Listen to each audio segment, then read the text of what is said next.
KCS Star Sports bring you a special edition of Tennis News. Today, we take an in-depth look at the popular sports of tennis.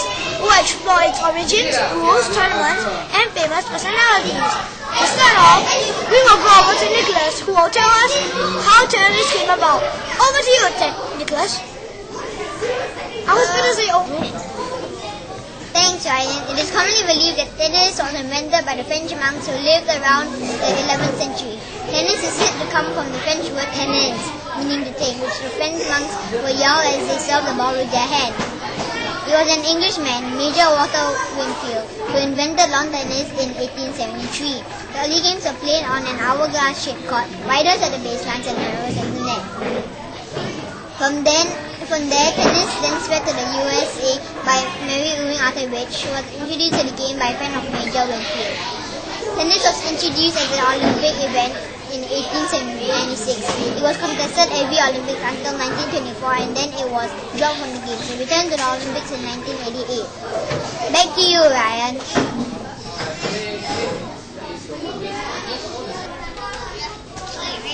Thanks, Nick, for the interesting history lesson on tennis. Now let's join Joash as he explains the rules of tennis. Yes, Ryan. Tennis is played with the racket and the ball. Opponents will stand on opposite sides of the court. The server will serve the ball and the receiver will try to win back the ball to the server. When the server serves, he cannot step over the line and he needs to bounce the ball from the opponent's side of the court. A point is awarded when the opponent cannot win back the ball. The winner is the one who wins the most sets.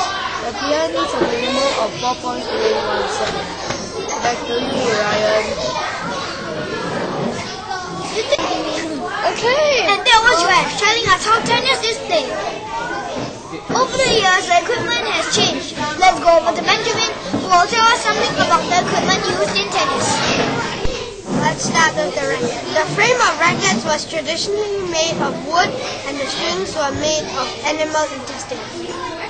To improve stiffness, non-wood such as steel, aluminium, and now carbon fiber was added to wood rackets. Intestines has been replaced by materials like nylon.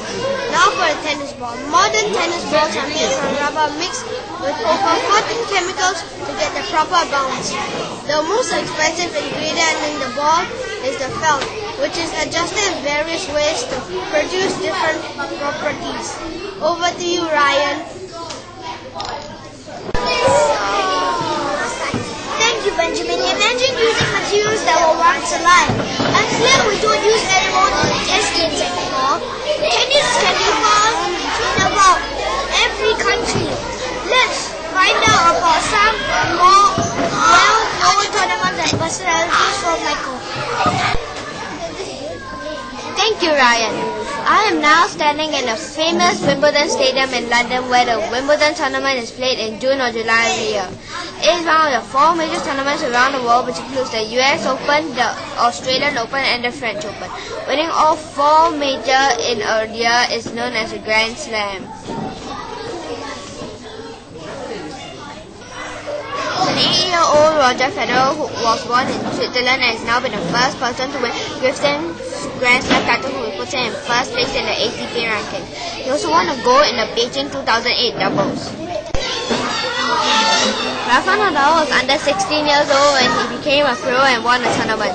He is a former world #1 Spanish professional tennis player, currently ranked #3 by the ATP. Nadal won the 2008 Olympic gold medal for singles. His aggressive style, flowing hair, and muscular build have made him popular among the female fans. And then there are the famous Williams sisters. Venus and Serena Williams have been credited with raising public awareness of their sport. They compete against each other and also team up against others. And it's back to Ryan in the studio.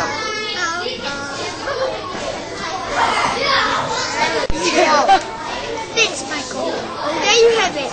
A look at the history, rules, and famous names of tennis. And here we have some interesting facts from Benjamin. Did you know that Irish tourists visiting Greece won gold when tennis first appeared in the Olympics in 1896? In the 1870s, men were permitted to play at the US National Championships and Wimbledon World Tennis Championships. Though it was only about 6 years later when the Women's Championship was held. The first woman to play in Wimbledon wore full-length dresses.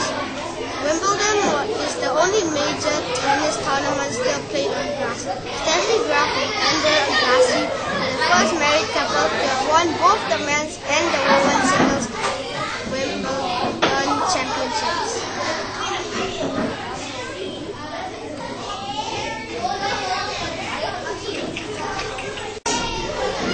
I hope you enjoyed learning about the sport as much as we did.